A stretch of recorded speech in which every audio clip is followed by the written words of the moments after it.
Bonjour.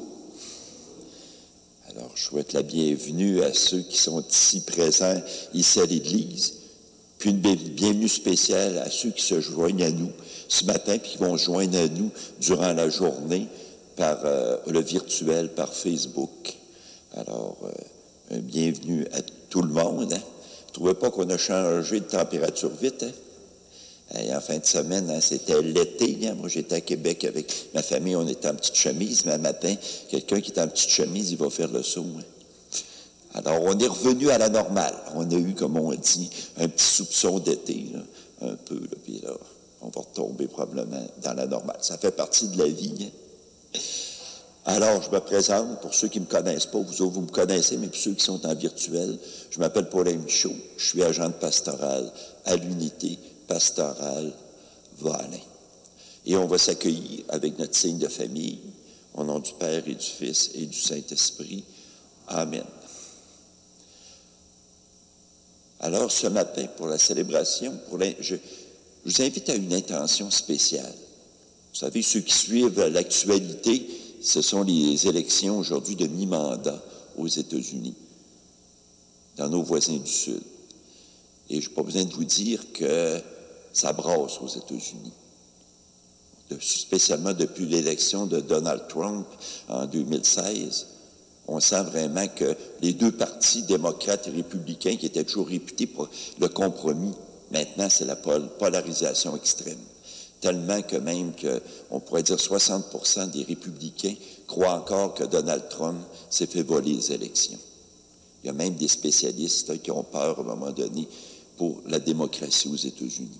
Donc, je pense que ce serait important d'avoir une pensée spéciale pour eux autres aussi, parce que ce qui arrive aux États-Unis, ça a des répercussions ici chez nous, au nord.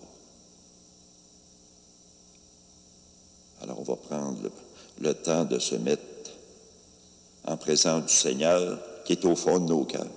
Puis on va lui présenter aussi nos intentions de prière aujourd'hui, avec ce qu'on porte dans notre cœur.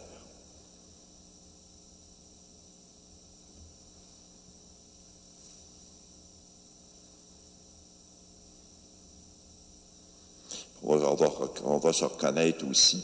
On va reconnaître qu'on n'est pas parfait. Il y a des fois qu'on fait des coches mal taillées. Des fois, aujourd'hui, on va le voir. Le Seigneur nous parle d'être toujours en état de service et pas d'attendre toujours la reconnaissance. Je vais y revenir tout à l'heure.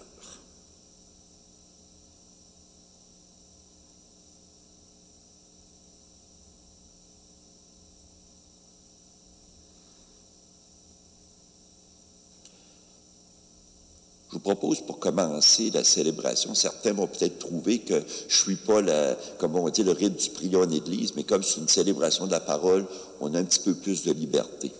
Alors, il va y avoir aujourd'hui la lecture de l'Évangile. Mais on va commencer par écouter un chant qu'on connaît très bien de Robert Lebel, que tout le monde en connaît depuis plusieurs années. C'est « Comme lui » de Robert Lebel.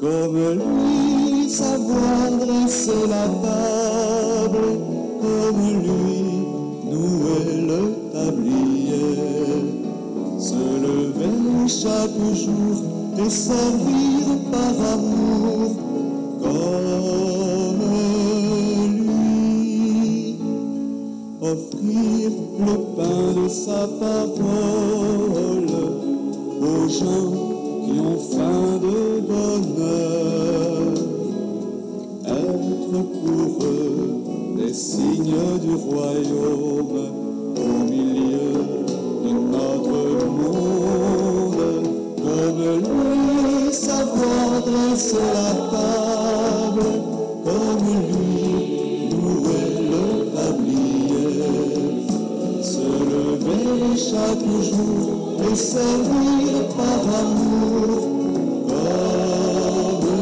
comme lui.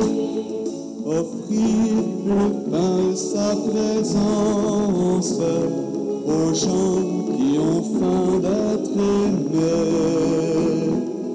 Être pour eux des signes d'espérance au milieu de notre monde. Comme lui, savoir dresser la table, comme lui, ouvrir le tablier, se lever chaque jour et servir par amour, comme lui.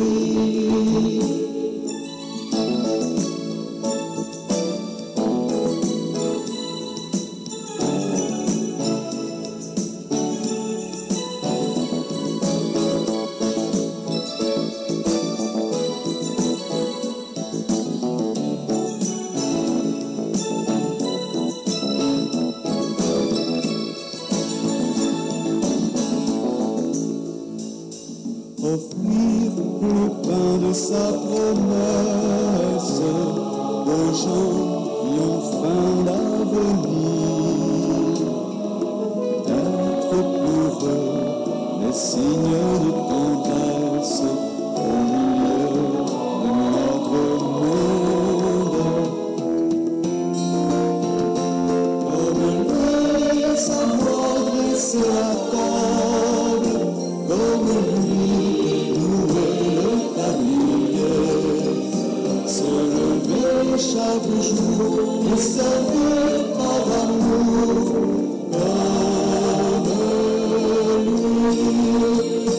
comme lui, savoir dresser la table, comme lui, nouer le tablier, se lever chaque jour et servir par amour, comme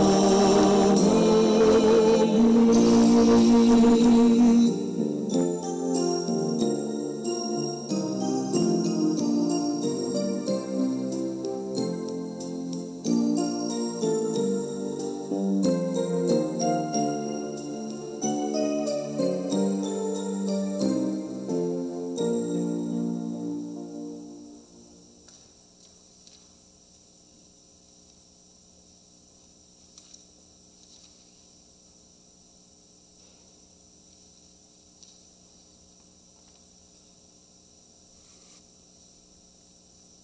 Alors maintenant, ce matin, on va avoir une lecture, la lecture de l'Évangile. Alors j'inviterai Mme Lise à venir nous proclamer l'Évangile.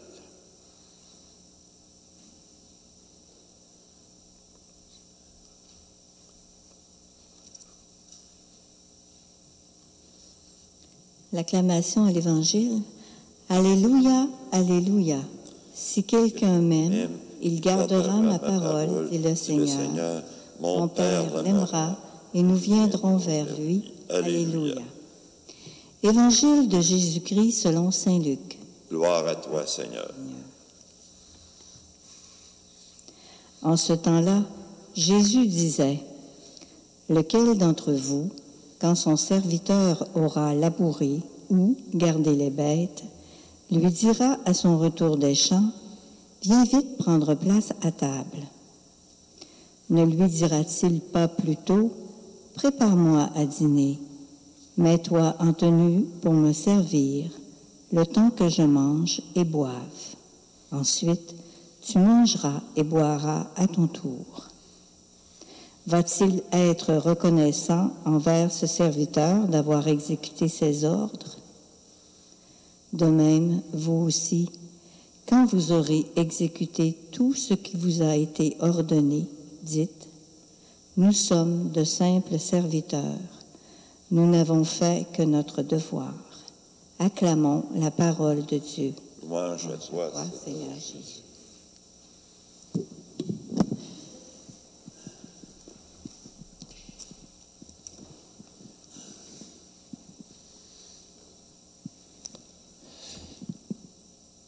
Je vous avoue que ce texte-là, je le trouve dur. Je le trouve très dur. C'est peut-être le texte que vraiment, dans le passé, j'aimais le moins. Parce que si on regarde un peu, c'est que Jésus, face au service, il nous donne l'exemple d'un maître, que son serviteur a travaillé toute la journée au champ, donc il a travaillé dur, puis ensuite, il lui demande de lui préparer à dîner en plus de ce travail-là.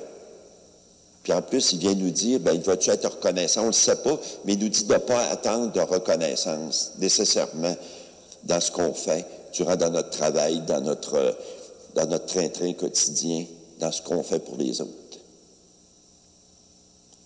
Moi, je vais vous dire qu'on va prendre aujourd'hui. Mettons que j'arrive chez nous avec mon épouse Linda, on arrive de travailler tous les deux, ou bien non, j'arrive avant elle, puis elle arrive, puis j'ai dit, fais-moi manger, puis après ça, hey, puis tu mangeras après. Hey. On va-t-il vous dire une chose? Elle va dire, hey, c'est qui te prend ce soir? T'as 2 bras, t'as 2 jambes, t'es capable de te faire à manger, je suis pas ta bobonne, je suis pas ta servante. Puis elle va avoir raison. C'est ce que Jésus vient nous dire à un moment donné, puis après ça, jamais de mot de reconnaissance. Je pense qu'on va s'écœurer à un moment donné. Hein. On sait très bien que la reconnaissance, c'est comme notre gaz qui nous permet de nous donner l'énergie d'aller plus loin. Hein. On dit souvent, c'est-tu bon? Souvent, quelqu'un qui fait à manger, c'est un homme ou une femme, parce qu'aujourd'hui, les deux, on n'est plus comme avant, ils vont nous dire, c'est-tu bon? C'est comme notre gaz, hein? On n'a pas travaillé pour rien, tout ça. Puis on dit, Jésus vient nous dire de ne pas attendre de reconnaissance. C'est drôle, ça. Si on regarde aujourd'hui, nous autres, au niveau de l'équipe pastorale, depuis quelques années, on s'était dit, c'est important de prendre soin de nos bénévoles. Parce que les bénévoles en Église, c'est vraiment eux autres là, qui amènent la vie à l'Église. Hein? Parce que si on se souvient que nous autres, justement, les responsables, les membres de l'équipe, ça ira pas loin. Hein. C'est les bénévoles vraiment qui amènent le gaz, qui amènent la vie au niveau de la communauté. C'est important de les reconnaître. On s'était dit, c'est important de les reconnaître, de ne pas se gêner pour les reconnaître. C'est le gaz, ça aussi. Ce que Jésus veut nous dire aussi là-dedans, que ce que j'ai compris, si on regarde ça aujourd'hui, si on discerne un peu le message de Jésus, il vient nous dire que de pas dire « j'en ai assez fait », de toujours être en état de service, de jamais dire « oh, là, j'en ai assez fait, je m'assis, là, non, c'est péter bretelles et tout ça », c'est pas ça qu'il nous dit. Je pense que c'est d'être fier de ce qu'on fait. D'abord, tout ce qu'on fait, on disait souvent chez nous, tout ce qui est fait mérite d'être bien fait, c'est de le faire avec notre cœur, puis de bien le faire. Puis aussi, d'être fier de ce qu'on fait, puis aussi être capable de dire, être toujours à l'écoute, toujours en état de service. On va se donner un petit exemple. Il y a un mois, vous avez sûrement écouté les informations, la petite fille à la baie, qui avait un itinérant, M. Carole, que depuis 3 ans, depuis l'âge de 16 ans, qui avait réussi à l'apprivoiser. Disons qu'il devait... Puis justement, celle Patricia Rainville qui nous raconte ça au niveau du journal du Progrès Week-end, disait qu'il paraît qu'il n'était pas trop commode. Puis imaginez-vous, il ne devait pas sentir le Chanel numéro 5 puis le Brut 33. Hein. Imaginez-vous que... Mais elle a réussi à l'apprivoiser tranquillement. Ça a été très loin. Elle lui a même tenu la main lorsqu'il est décédé. Hey, c'est tout du service. Puis en plus de ça, elle a fait une collecte pour qu'il y ait des funérailles dignes. Hey, c'est tout un service, ça. Hein. Je pense qu'elle a été jusqu'au bout du service, cette petite fille-là. Je ne sais pas si elle était croyante ou pas, mais elle allait vraiment dans la lignée de l'Évangile. Puis je regarde en ce moment, on se prépare tranquillement justement aux fêtes. On voit là, justement tout ce qui se fait au niveau, dans 2 semaines, ça va être la collecte de jouets, qu'un groupe, que les pompiers, puis même qu'un groupe qui, comme on dit, une équipe là, qui s'affaire à ramasser, il y a une publicité pour ramasser des jouets pour les personnes plus en situation de pauvreté. Même chose au niveau des denrées alimentaires, alors au niveau des Saint-Vincent-de-Paul, puis il y en a d'autres aussi qui font. On voit à un moment donné là, on se met au service des autres, des plus démunis. Il y a un goût là, d'aller plus loin à un moment donné pour que les personnes en situation de pauvreté un petit peu puissent passer un beau Noël, un beau temps des fêtes. Puis on pourrait en nommer beaucoup. Et c'est ça, je pense, que le message que Jésus vient nous dire, que regardons autour de nous autres, Il y a plein de monde qui sont au service, qui font la différence. Dans les médias d'information, on parle toujours de ce qui va mal. Mais il y a plein de monde autour de nous autres qui font la différence. Puis on est appelé aussi à y participer selon nos capacités et tout ça. Justement, comment est-ce qu'on peut faire la différence? Justement, faire la différence avec quelqu'un qui a de la peine et tout ça, rendre un petit service. Et pour ça, le Seigneur vient nous dire qu'il faut vraiment être en état de service, puis reconnaître aussi ce qui se fait autour de nous autres. Il y a quelques années, le thème au niveau diocésain, c'était reconnaître et annoncer Jésus présent en toutes choses. Puis avant d'annoncer, c'est reconnaître ce qui se passe autour de nous autres. Que Jésus est présent, que Jésus est à l'ouvrage. Alors, on va demander au Seigneur, durant cette journée-là, durant cette célébration, de continuer d'être des serviteurs pour le Seigneur. Puis, vraiment reconnaître aussi ce qui se passe autour de nous autres, qu'il y a bien du monde qui sont au service du Seigneur puis qui font la différence.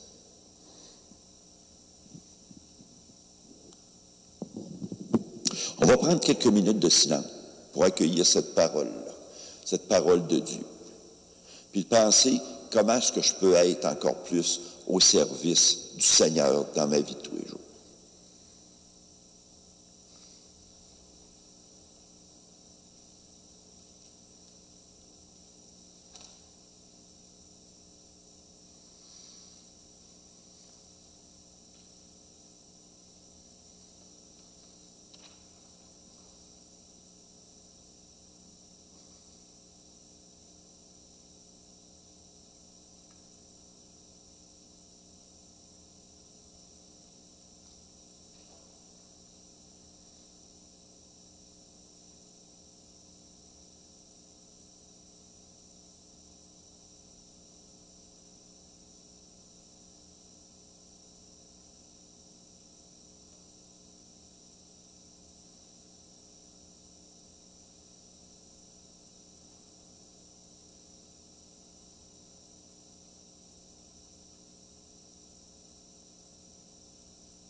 Comme le Seigneur nous demande, pouvez-vous rester assis? Vous pouvez rester assis. Je vais lire un texte qui va dans le sens, le Seigneur vient nous dire qu'il nous demande de toujours être en état de service, de ne pas se tanner, même si ce n'est pas toujours facile. J'ai trouvé un texte dans mes archives là, de prière que je garde depuis plusieurs années, un texte de Christine Rimbaud qui s'intitule « Te suivre, Seigneur ». Te suivre, Seigneur, n'est pas une aventure commencée à la légère et poursuivie avec désinvolture. Un jour oui et l'autre non. Cela, tu n'en veux pas. Te suivre, Seigneur, c'est prendre du temps, beaucoup de temps pour te comprendre, t'approcher et apprendre à t'aimer. Te suivre, Seigneur, ce n'est pas l'affaire d'un jour, mais c'est l'affaire de tous les jours. Fidélité par-delà les obstacles et les ténèbres, fidélité par-delà la peur et le doute. Te suivre, Seigneur, c'est aussi trouver le temps de la patience, laisser la fleur sortir de la terre, s'épanouir et se tourner vers le soleil. Rien, jamais rien ne pourra se réaliser par la force. Te suivre, Seigneur, c'est aussi travailler chaque jour à la construction de notre vie de chrétien, en puisant en toi les forces nécessaires pour tenir jusqu'au bout de l'aventure.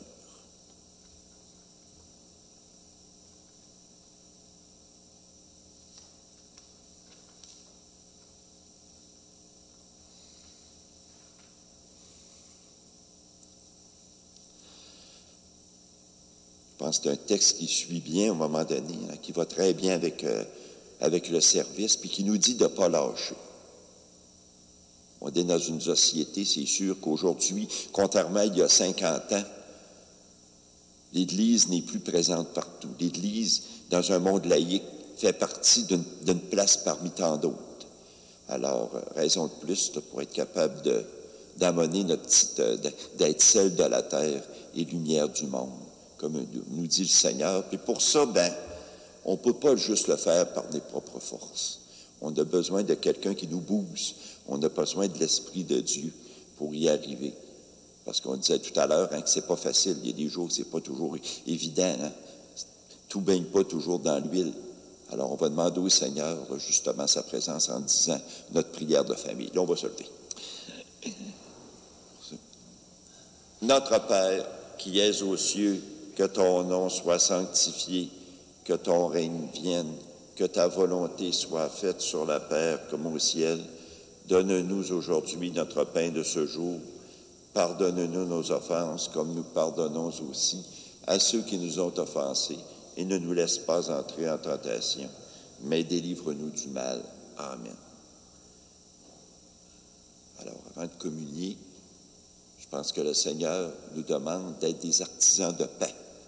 Pas toujours facile, hein? Mais la paix, ça commence chez nous, ça commence dans nos cœurs, ça commence par chez nous. Alors, on va se souhaiter, on va se regarder, on va se souhaiter la paix, que la paix du Seigneur soit toujours avec nous. La paix du Seigneur, la paix du Seigneur, la paix du Seigneur.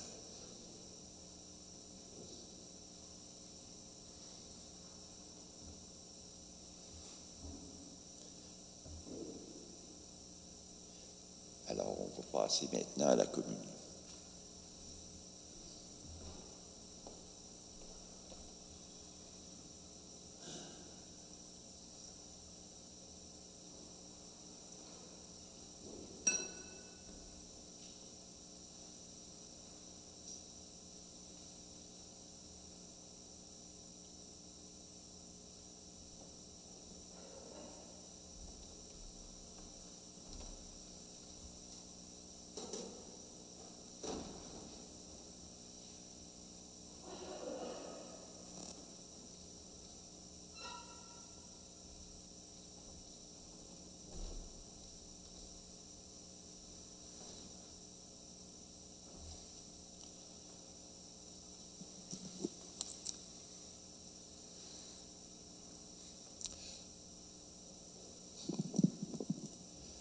Alors, ça va être la prière avant la communion, pour ceux comme ici qu'on va communier au niveau en présence, mais aussi une communion spirituelle pour ceux qui sont présents avec nous autres en virtuel ou qui vont être présents durant la journée en virtuel.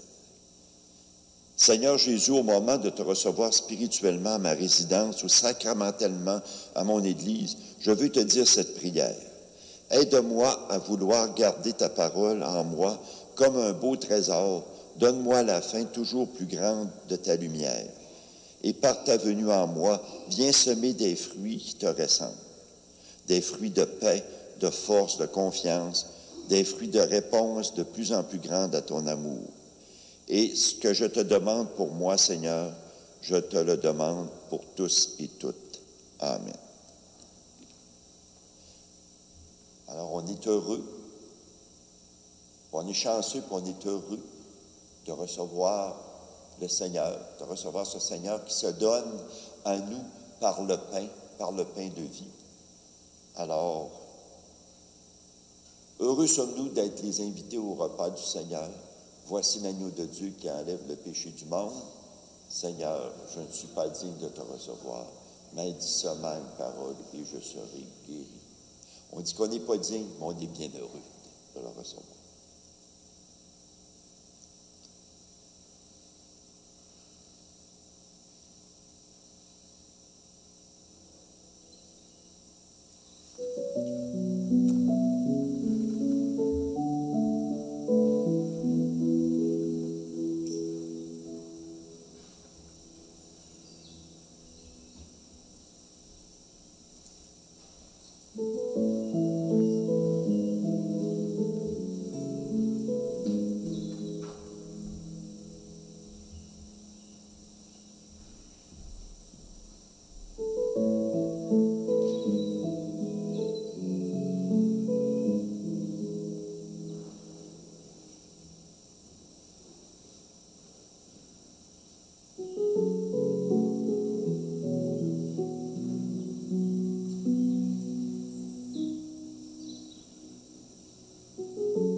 Tout à l'heure, dans le texte de Christine Rainbow, il y avait une phrase qui disait « Fidélité par-delà les obstacles et les ténèbres, fidélité par-delà la peur et le doute. » Être chrétien, ça peut arriver qu'on a des périodes de doute aussi.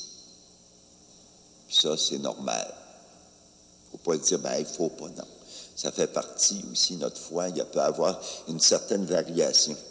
C'est pour ça qu'on a besoin du Seigneur, là, justement, là, pour nous aider dans toutes les périodes de notre vie, puis spécialement dans ces périodes-là qu'on trouve le plus difficile, puis on lui dit, es-tu présent? Oui, il est présent, puis d'une façon peut-être discrète, mais il est toujours avec nous autres. Alors, je remercie beaucoup aujourd'hui les personnes qui ont participé à l'animation, Mme Lise pour la lecture, Chantal et aussi Gilles à l'aspect technique. Alors, on va demander au Seigneur là, qu'on soit des bons serviteurs et qu'il nous bénisse au nom du Père et du Fils et du Saint-Esprit. Alors, bonne journée et allons dans cette joie et dans cette paix du Christ. Comme lui, savoir dresser la table, comme lui, nouer le tablier. Se lever chaque jour et servir par amour comme lui. Offrir le pain de sa parole aux gens qui ont faim de bonheur. Être pour eux des signes du royaume au milieu de notre monde, comme lui savoir dresser la table.